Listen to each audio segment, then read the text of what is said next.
David Licauco, abay pinabulaanan ang ilan sa mga statement nitong si Miss Christy Fermin patungkol kay Miss Barbie Forteza. Matapos nga ang mga hiwalayan ni David Licauco or ni Mr. Jack Roberto and Barbie Forteza, isa sa inihinalang dahilan nito ay ang mabutihan di umano nitong si Miss Barbie Forteza dito po kay Mr. David Licauco. Meron din mga lumitaw na mga balita na kung saan ito raw di umanong si Barbie ay hindi raw magugustuhan ng pamilya ni David Licauco, na bagay na naging usap-usapan po sa isang social media site at isang social media platform channel dito sa YouTube ni Miss Christy Fermin. Ito po ay talaga namang lumikha ng ingay sa social media dahil po sa mga binitawan nitong salita. So panoorin natin ang video update na ito. Ay hindi matatanggap ng pamilya ni David Licauco dahil hindi raw tanggap ng Chinese family ang isang Pilipinang tulad ni Barbie. Tahasan niyang sinabi ni Miss Christy Fermin na never daw di umanong magugustuhan si Barbie Forteza ng pamilya ni Mr. David Licauco. Para lang po sa kaunawaan po ninyo, no, at para lang po bigyan kayo ng linaw, si Mr. David Licauco na talagang ang totoong pangalan ay David Alexander C. Licauco, at siya po ay pinanganak noong June 15, 1994. Isa po siyang Filipino actor, model, and businessman, and he is also known for portraying Malik per GMA television drama Mulawin vs. Ravenna, Fidel de los Reyes Maglipol sa Maria Clara at Ibarra, at Carding naman sa Maging Sino Ka Man, at Hiroshi Tanaka ng Pulang Araw na napanood po sa GMA Network at sa Netflix. Siya po ay siya po ay anak ni Jolan Alexander Licauco and Eden C. Licauco with Chinese-Filipino ancestry, which means si Mr. David Licauco po is hindi po siya pure Chinese, no? Isa po siyang Chinese-Filipino ancestry according po dito, no? He is also the second eldest among his siblings. His siblings are Elan Alexandre, Jean at Arian May and James Daniel. The latter two are both volleyball players and have previously played for the Ateneo Blue Eagles. He is one of the grandchildren of Jaime Licauco, internationally known as parapsychologist, newspaper columnist, author, lecturer, and many more. So, ibig sabihin po, yung nasabi dito na hindi naman talaga totoo or pure na Pilipino, or pure Chinese itong si Mr. David Licauco. And medyo hindi po nagustuhan ng ilang mga netizen na sinabi dito ni Miss Christy Fermin sa kanya pong showbiz updates dahil meron pong mga recent photos and recent posts itong si Mr. David Licauco patungkol po sa kanyang pamilya na agaran naman na nilike at agaran pong pinusuan itong si Miss Barbie Forteza. So marami pong mga tumasang kilay dahil bakit daw pinangungunahan itong si Christy Fermin ang magiging desisyon ng pamilya ni Mr. David Licauco. Well, in fact, wala pa naman pong napapabalita na totoong nanliligaw na nga si David Licauco with Barbie. Marami lang pong mga espekulasyon na tila baga nagkakamabutihan ng itong dalawang ito dahil sa tagal na rin po ng kanilang pagsasama sa taping. At sinasabi rin po na isa sa mga naging rason ng hiwalayan nila ay ang selos nga daw di umano at pagkawala ng oras nitong si Barbie Forteza dito kay Jack Roberto dahil po sa sobrang dami ng mga projects ni Miss Barbie. At sinasabi rin ng ilang mga showbiz critics na tila baga parang nagkaroon po ng parang nakaramdam si Mr. Jack Roberto ng pagkahiya sa sarili dahil sa tinagal-tagal nga naman niyang na-stuck, no, na wala po siyang any projects, ay talagang siya po talaga yung napag-iwanan, no, pagdating po sa career or buhay karera ni Miss Barbie. Pero kung titignan natin, mas matagal naman talagang artista si Barbie Forteza. Mas naunang nakilala si Barbie Forteza sa showbiz kaysa kay David or dito po kay Mr. Jack Roberto. Artista na si Miss Barbie, maalagwa na po yung kanyang karera, pero still hindi pa po kilalang ganun si Mr. Jack, no? Mas nakilala kasi siya ng todo nung naging sila po ni Miss Barbie Forteza.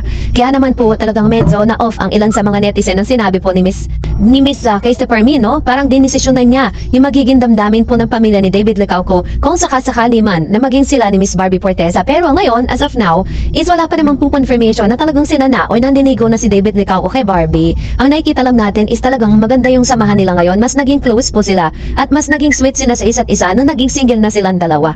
So, kaya naman, maging fair po tayo, no? Huwag tayo masyadong agad-agad mag-judge. At dahil dyan, magbasa tayo ng mga komento ninyo. Sabi ni Francisco Reyes, Chris Aquino nga, Chinese Pinoy naman ang mga kinakasama. Akala kasi ni Barbie sobrang sikat na siya kaya ganyan ugali, trabaho lang siya ng trabaho. Wala siyang respeto kay Jack, Destiny. Unila, wala dalawa kung maghiwalay sila. Gusto niya lagi mayroong trabaho, masisira lang sila dyan. Sabi ni Style Barbie, ayan. Ito naman yung sabi po ng isa sa mga commentators natin sa comment section, ano? No, parang galit siya kay Barbie Forteza. Actually po, yung mga comments po natin is parang may mga positibo, may mga negatibong komento. Pero sa akin sa point of view ko kasi yung kaugalian na parang yung mga Pinoy o yung mga Chinese hindi pumapatol sa mga Pinay. Pinay. Dati pa po nilang tradisyon, yung parang nabasag na nga yung tradisyon na yan dahil marami mga Chinoy na sa Pilipinas. Marami na mga Chinese na pumapatol na rin sa Pinoy. Ano? Sabi po ni Chadora Champton, si David Chinese, mahigpit sa pera. Yaan mo na yan si Barbie kung siya ay matinong babae. Meron siyang boyfriend eh. Bakit ganun siya makadikit kay David? Talo pang mag-boyfriend. Kahit anong sinong karelasyon, magsiselos, napakabait na namang motibo sa lalaki. So grab na lalaki yan kasi walang mawawala sa kanya. Saka nakailang boyfriend na rin si Barbie. Ano pala expected nyo? Di pag umayaw gusto magpalit, artista yan, masanay na kayo. Sabi ni Chadora Hampton. Ayan pa naman yung kanyang komento with regards to this. Which is tama naman, 'di ba? Kung sakasakali man is yun talaga yung destiny nila eh. Kung talagang hindi talaga sila magkakatuluyan in the future, hindi natin pwedeng pilitin kung yun talaga yung naging desisyon nila at dun sila magiging masaya.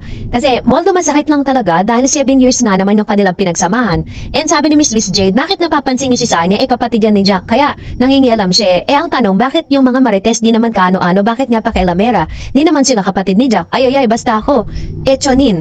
Ano Echonin? So tama naman, di ba? Kung yun kapatid po ni Jack, may karapatang mangingialam. Tayo pa kaya mga nakikimarites lang sa buhay nila, di ba? So hayaan na natin sila dahil kung ano man po yung mga ibinalita ni Sanya Lopez dun sa kanyang kapatid, I think kung may isip naman si Jack, di naman niya susundin yun, di ba? At the same time, sila pa rin naman na magde-decide for that. Sabi ni Miss Mary Florendo, sobrang pogi mo, marami magkakagusto sa'yo.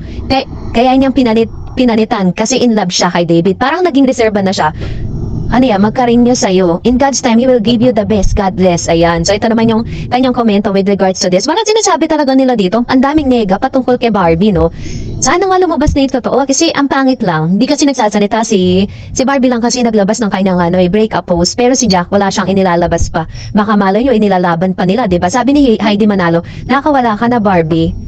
Sa lalaki manyakis, kabaliwan na bumalik pa. Martir, sus, madami ka pang pwedeng pagpilian. Ito naman yung kanyang komento with regards to this, which is tama naman, diba? She has all the choice. And sabi ni Miss Ria Lagman, akala ko ako lang ang nakakapansin na masyadong madikit si Barbie kay David. Yung ibang love team, di naman ganon kadikit ang ibang babae sa lalaki, lalo na may boyfriend si Barbie. Ibig sabihin nun, type ni Barbie si David.